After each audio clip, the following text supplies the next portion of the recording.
審完之後再翻上嚟，咁最後大家覺得冇問題啦，咁樣然後先真正出版，就出個試行版俾大家試用。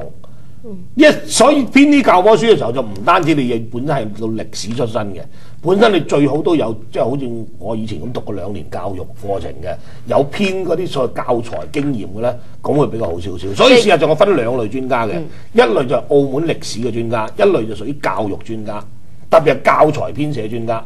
但係即係我哋而家睇翻就教青局到目前為止，好似嗰啲回應咧就冇講過話自己跟住會點做啦。即係而家就只不過係知道係草收翻嗰1萬本啊，咁唔知跟住會做。咁我唔知你哋即係教育界有冇反映下呢方面嗰啲意見啊？嗱，即係希望佢哋點做下。我首先回應下譚 Sir 頭先嗰個問題先嘅。咁啱啱提到學科專家，即係澳門歷史專家，我好同意。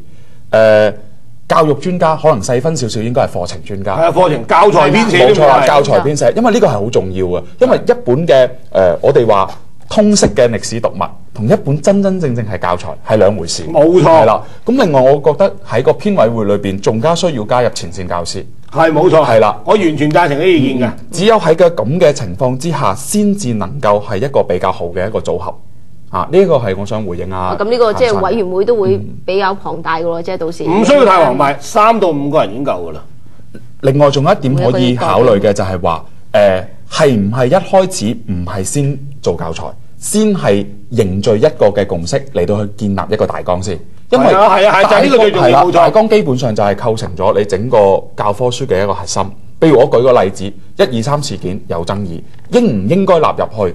其實喺大綱裏邊應該可以探討，就唔需要做咗好多功夫之後，先至再嚟去探討。喂，我覺得即係可能即係包括係咁講嘅話，即係定大綱之前，我哋已經要定一啲標準啦。所有我哋對澳門社會有重大影響嘅事件呢，其實就都應該要納入咁樣。咁例如可能唔係淨講具體事件啦，講具體事件之前呢，已經有一個我哋叫編寫嘅方向，就係話究竟乜嘢應該納入，乜嘢唔應該納入，同埋遇有爭議嘅事件嘅時候呢，其實我哋嗰個處理嘅方法，即係當然會有。我哋話特殊嘅個案啦，但係應該會有一啲總則咧，其實都可以用嘅。咁我哋睇翻就話，譬如你講中日而家都可以開始坐埋，大家傾嗰個歷史教科書問題。其實已經出咗係啦，咁出咗我睇中日韓。係啦，咁佢譬如佢哋，我睇翻佢哋之前講嘅就係，大家都係由一啲最基本嘅一啲我哋叫總則編寫嘅總則都會開始，就話究竟遇到有唔同類型嘅解讀，你係咁講，我係咁講，你係咁講嘅時候，咪我哋中日韓3方要唔要並列？係啦，要唔要並列？用並列定乜嘢？咁譬如呢啲咁嘅總則，我覺得其實我哋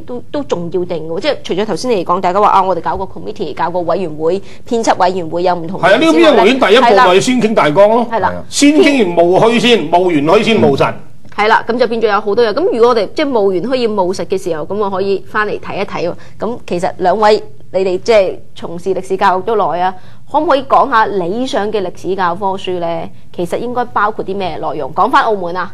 我覺得理想嘅教科書內容，首先係點咧？就重大歷史事件，特別影響到澳門歷史發展呢重大歷史事件，必須全部都唔漏得嘅。咁其次就係點咧？喺具體嘅內容編寫方面咧，要多容、多方包容。即係最典型嘅就係、是、究竟嗰500兩白銀嘅中方係點睇，葡方係點睇？你起碼都列晒出嚟。好啦，咁呢個就係即係我哋並列原則都要有啦，唔同嘅觀點嚇。仲有咧？咁最後咧？就係詮釋嘅問題啦。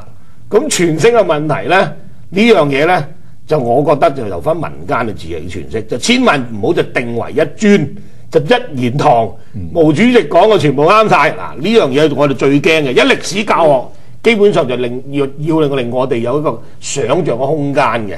只要事實唔錯誤，點樣詮釋咧，就盡量俾大家下邊去講嘅。係啊，我睇過有啲即係講話歷史日本嗰個歷史教學咧，就好中意問一啲假定嘅題目嘅咋。例如當年如果冇明治維新會點啊？例如如果當年明治維新如果唔係咁樣行嘅會點？即係有好多呢啲題目咧，就俾嗰啲同學仔就好似用通識教育嘅方法咁樣去教嘅。咁但係頭先你提到即係我哋話有一個問題咁，我唔知阿陳子峰點睇，就話講到話要俾一個自由度大家去詮釋嘅時候啦，我知道好多中學咧都仲係用緊嗰種我哋叫做標準答案方法嘅喎，咁樣咁例如就算係一課課文都要後面一定要問你句本文的中心思想是什麼？答本文的中心思想是，基本上就係老師或者原先嗰個教材俾晒你，我哋要背出嚟嘅。咁即係如果有啲我哋話即係慣性嘅中學嘅教學模式，我哋又點樣係即係鼓勵到好似頭先係譚講嗰種寬容啲嘅咧？咁樣咧嚇，我覺得係咁樣咯。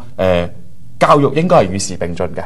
咁我覺得你頭先阿鳳提你呢一種模式嘅教育，今日會唔會存在呢？會，但係會唔會好似我哋以前接受教育嘅時候咁多呢？我又覺得應該已經進行咗一定嘅改革㗎啦。咁而我哋應該將佢睇成為未來嘅教育，其實需要培育啲乜嘢嘅人才？其實我哋認為係需要批判性思維咯。